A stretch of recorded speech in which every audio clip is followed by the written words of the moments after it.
Twice in Earth's history, the formation of supercontinents created mountain ranges as high as the Himalayas, but 3 times as long. Image credit: MOROZ NATALIYA, Shutterstock. At the base of the highest mountains, rocks are formed unlike those created under any other conditions. Twice during Earth's history, giant mountain ranges high enough to produce these rocks stretched for 8,000 kilometers, 5,000 miles, across entire supercontinents, scientists report. This is equivalent to if the Himalayas stretched almost from Berlin to Bangkok. The timing of these supermountains approximately coincides with 2 of the most important outbursts of evolution, and this may not be a coincidence.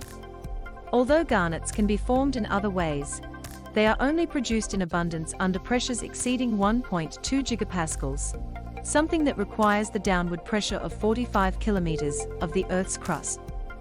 That much crust translates to a mountain range with an average height of more than 6 kilometers, punctuated by peaks considerably higher still. Today, only the Himalayas meet the criteria. In Earth's history, other such ranges have existed, leaving a legacy in the rocks formed at their base. One of these, known as the TransGondwanan supermountain, existed some 650 to 500 million years ago, and stretched for 8,000 kilometers along the east coast of Africa. In Earth and Planetary Sciences Letters, a team at the Australian National University pieced together evidence to show a range existed 2 billion to 1.8 billion years ago that stretched for a comparable distance, which they have named the Nuna supermountain. The rise and fall of these supermountain ranges may have played a crucial role in the evolution of life on Earth, they say. The first appearance of eukaryotes, complex cells that gave rise to animals and plants, was around 2 billion years ago, and the Cambrian explosion, when most major groups of animals first appeared in the fossil record, occurred 541 to 530 million years ago. PhD student Zhu told IFL Science that as mountains erode, some of the materials formed in their roots come to the surface. The garnets themselves are altered over time and can be hard to date accurately. However, zircons, crystals beloved by geologists for ease of dating and holding their original form, are made under the same conditions. Zircons are very widespread, but carry a distinctive trace when they form around abundant garnets. The garnets preferentially absorb lutetium, leaving zircons uniquely depleted in that element. Zhu and co-authors found evidence of low lutetium zircons from the same period in Canada, Siberia, North China, and central India. Today these locations are widely scattered across the globe, but at the time they made a line across the then-forming supercontinent Nuna. High mountains erode much faster than lower ones.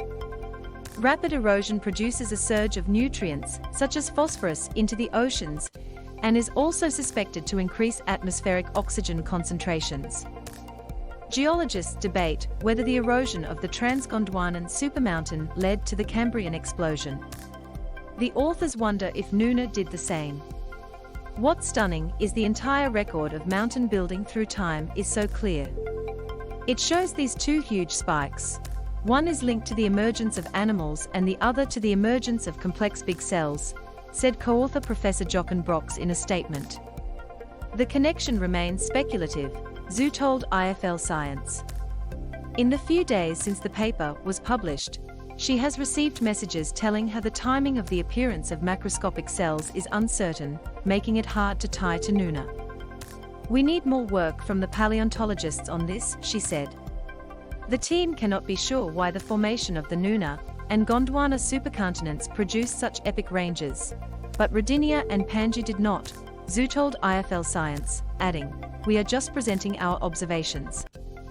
However, the paper suggests the size of the ocean basin swallowed up as the continents come together could be crucial. Such supermountains would certainly have dwarfed the Himalayas in the abundance of peaks around 8 kilometers high. But Zhu told IFL Science the team does not yet know if any greatly exceeded Everest in height. "We want to investigate how high they got," she said. Mountaineers who consider modern mountains insufficiently challenging and wish for peaks that reach the stratosphere to tackle may have simply been born too late.